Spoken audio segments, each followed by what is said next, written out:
Dongeng Bahasa Indonesia. 3 Masketir.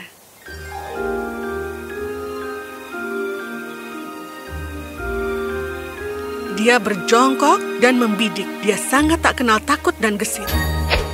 Dia berlari ke tengah hutan dan...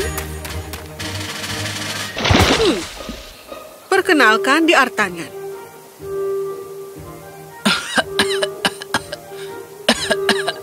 Anak laki-laki yang ditakdirkan untuk melakukan hal hebat.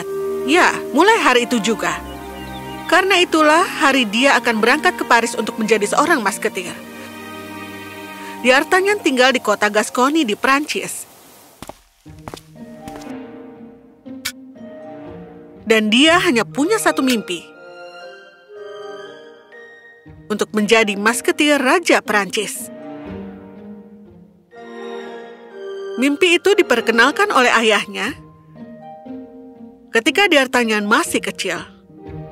Apa ini, Ayah?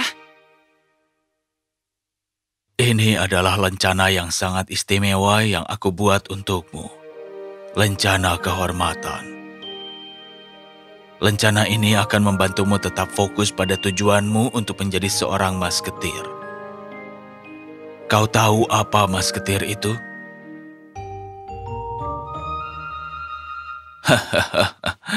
Seorang masketir adalah prajurit Prancis yang sangat istimewa, dengan banyak bakat dan keterampilan. Namun kualitas utama seorang masketir adalah keinginan kuat untuk mempertahankan kehormatan dirinya dan orang di sekitarnya. Semua untuk satu, satu untuk semua. Katakan padaku, nak, apa kau ingin menjadi seorang masketir? Semua untuk satu, satu untuk semua.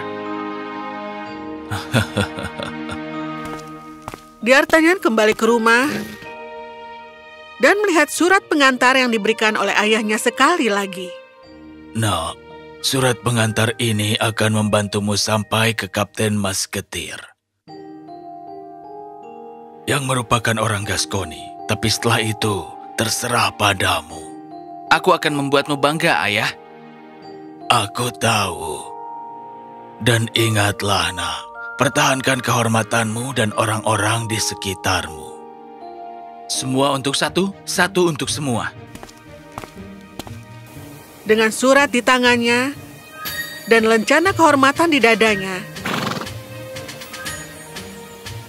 D'Artagnan dengan berani melangkah maju menunggangi kudanya Tito. Setelah melakukan perjalanan siang dan malam selama berminggu-minggu, D'Artagnan mengambil istirahat terakhirnya di penginapan sebelum tiba di Paris. Oh. Apa yang kita punya di sini? Seekor sapi mungkin? Ya, pemilik kuda itu pasti sama lucunya.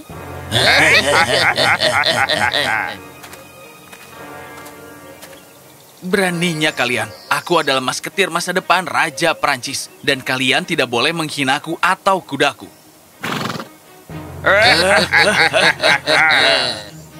Kau akan menjadi seorang masketir?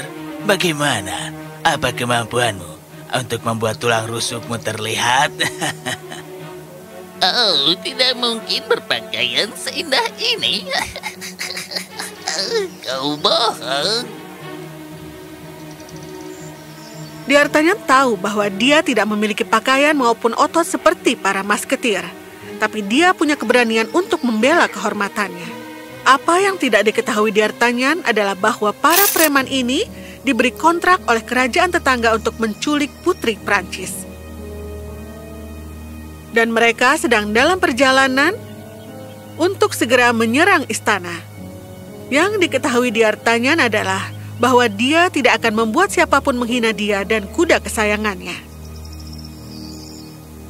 Ini adalah surat pengantarku untuk Kapten Masketir. Aku akan ke sana dan buktikan kau salah. Kau akan melihatnya.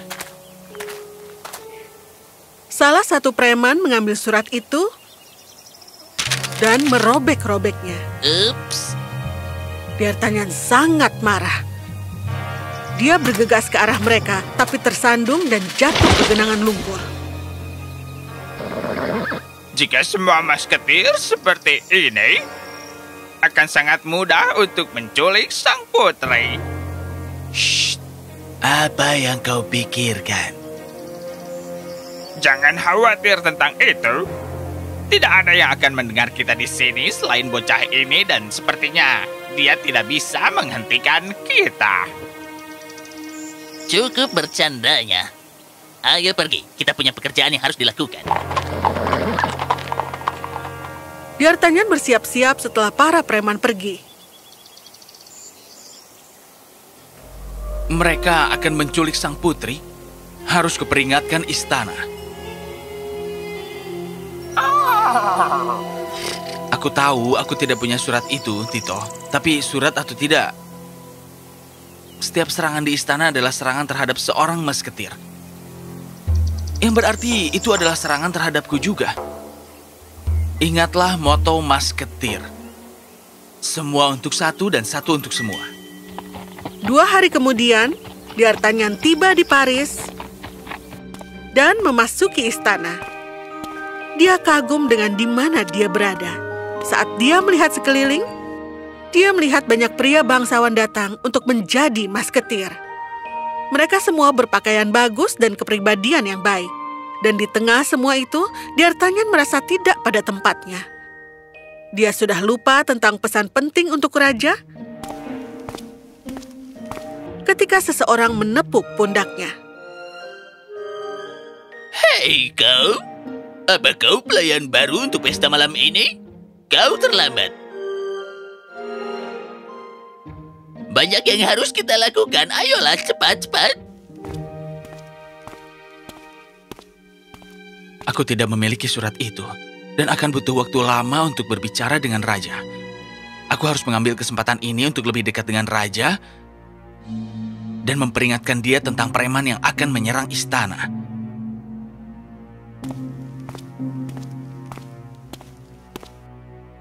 Semua raja, penguasa, dan bangsawan menghadiri pesta yang merupakan pesta paling mewah yang pernah dihadiri D'Artagnan. Apakah kau menginginkan jus lagi, Yang Mulia? Tentu saja. Tidak bisakah kau melihat gelasku kosong? Pergi dan ambilkan aku lagi. Sudah pasti tidak ada hal mulia tentang bangsawan ini. Menelan harga dirinya, D'Artagnan terus melayani di pesta. Au! Tidak berjalan mulus ternyata. Segera, kerumunan bubar saat malam tiba, dan D'Artagnan melihat bahwa raja sendirian untuk didekati. Saat dia mendekati raja, D'Artagnan melihat seorang bangsawan sedang berdiri di atas sapu tangan seorang gadis. Permisi. Kau tampaknya orang yang baik. Tapi apa kau tidak punya sopan santun? Kau berdiri di atas sapu tangan gadis itu. Hah?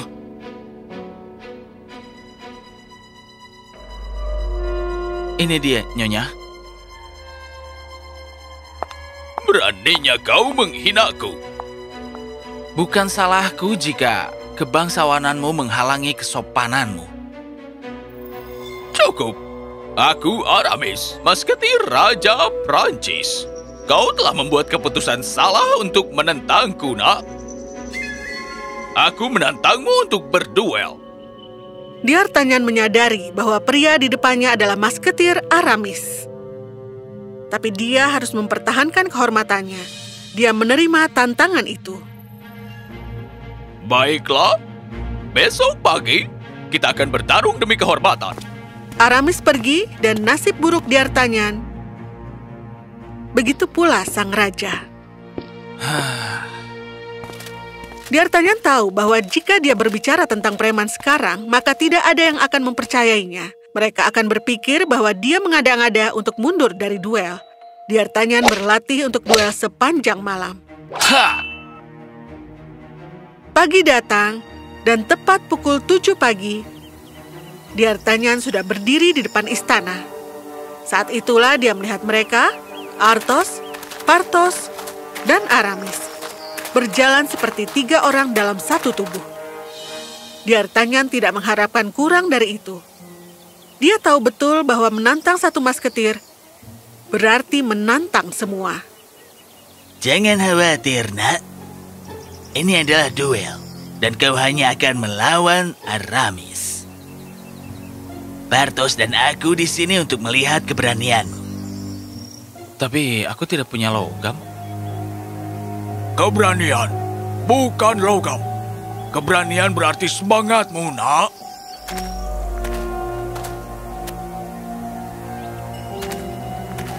Dan duel pun dimulai.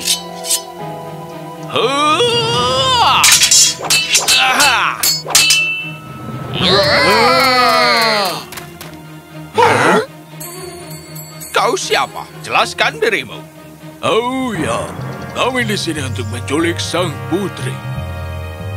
Kau lihat kami diberi kontrak ini oleh kerajaan tetangga dan... Berhenti bicara. Kau tidak seharusnya menjelaskan dirimu sendiri hanya karena dia berkata begitu. Kau berikan kami putri dan kami akan menyingkir. Kami melebihi jumlahmu, Masketir. Bahkan seistimewanya kau, ini adalah pertempuran yang kalah untuk kalian. Tunggu sebentar, kau... Kami tahu kau. Kau adalah anak yang bukan apa-apa dan di sini untuk menjadi masketir. Oh? Aku ingin memperingatkan raja tentang mereka. Itulah mengapa aku menerima untuk menjadi pelayan. Aku ingin berbicara dengan raja. Kau harus memulai dengan informasi itu, nak. Bukan berarti kehadirannya penting. Kau mungkin harus duduk di sudut, nak. Sementara orang dewasa menyelesaikannya. Kalian gagal memahami perbedaan antara kalian dan aku. Kalian mungkin memiliki otot yang lebih kuat. Tapi itu bukan apa-apa di depan tekadku untuk membela kehormatan istana. Apakah aku menjadi seorang masketir atau tidak hari ini? Aku memilih untuk bertarung. D'Artagnan memandang Aramis dalam satu pandangan. Mereka berdua menjadi saudara daripada musuh. Karena saat ini mereka tidak akan saling bertarung, tetapi akan bertarung bersama untuk mempertahankan istana. Serang! D'Artagnan dan ketiga masketir tidak kenal takut. Para preman dan orang sewaan dibuat tak berdaya di hadapan keterampilan dan keberaniannya. Atas nama Prancis. Oh, hanya itu yang kau punya? Pada saat penjaga istana tiba di tempat itu, ketiga masketir dan D'Artagnan telah mengalahkan para preman. Mereka ditangkap dan dibawa untuk diadili oleh pengadilan. Saat D'Artagnan melihat ketiga masketir lainnya, dia merasakan rasa persaudaraan yang belum pernah ada sebelumnya. Aku terkesan dengan keberanianmu, anak muda. Aku dengar kau di sini untuk menjadi seorang masketir. Iya, Yang Mulia. Aku mendapat surat pengantar dari ayahku untuk Kapten Masketir, tetapi preman itu merobeknya. Dan kau tetap melanjutkan perjalananmu? Iya, Yang Mulia. Aku tahu ada sekitar 4 orang yang siap memberimu surat pengantar untuk masuk ke Akademi Kerajaan. Athos, Porthos, Aramis, dan Kapten Masketir itu sendiri. 5 jika termasuk aku. Aku merasa terhormat, Yang Mulia. D'Artagnan dibawa ke Akademi Kerajaan untuk dilatih menjadi seorang masketir. Dan jika itu tidak cukup, dia sekarang memiliki 3 teman pemberani dan masa depan yang cemerlang. D'Artagnan memanggil ayahnya ke Prancis, di mana teman-teman barunya mengatur agar dia tetap dekat dengan putranya. Mereka semua hidup dengan riang saat D'Artagnan sedang dalam perjalanan untuk menjadi masketir resmi keempat Raja Prancis.